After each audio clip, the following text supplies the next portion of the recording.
Welcome to a behind the scenes slash tutorial slash breakdown of the visual effects shot of the blaster fire in the promotional video we shot of the Elfin Forest.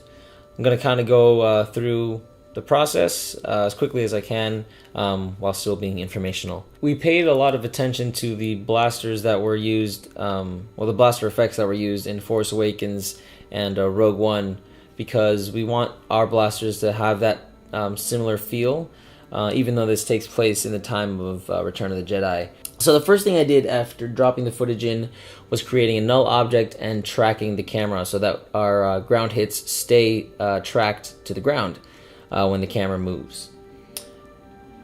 After doing that, I dragged in our first asset, a dirt charge, put that where I wanted it, rotated a bit, and then made a mask around the bottom so there wasn't a hard frame line, and then took a cork hit and a spark layer and placed them on top of the of that dirt charge so to sell the effect. Since it's only there for a frame, we have a little more flexibility with how much we can get away with.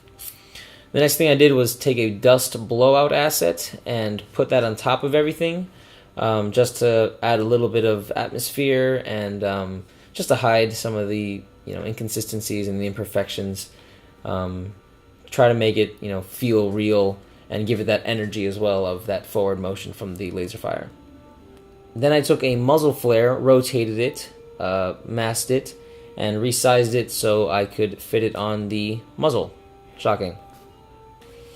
The next thing I did was take an adjustment layer, increase the brightness, add a little bit of a green tint, and then made a mask around Andrew's face and his hand and the gun a bit to kind of give a glowing effect from the bright light that is the laser.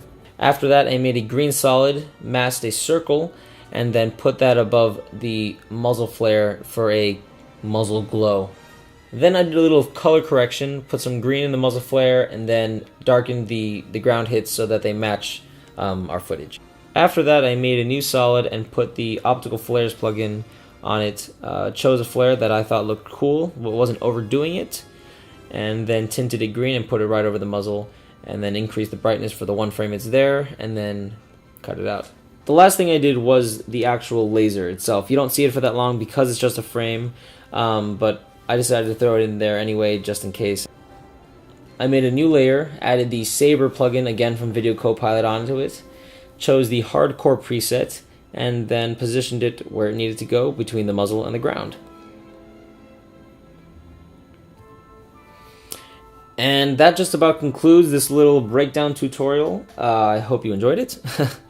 Again, we just want to thank every single one of our supporters for all the love and the donations and honestly just all the enthusiasm and excitement that we've received from everyone.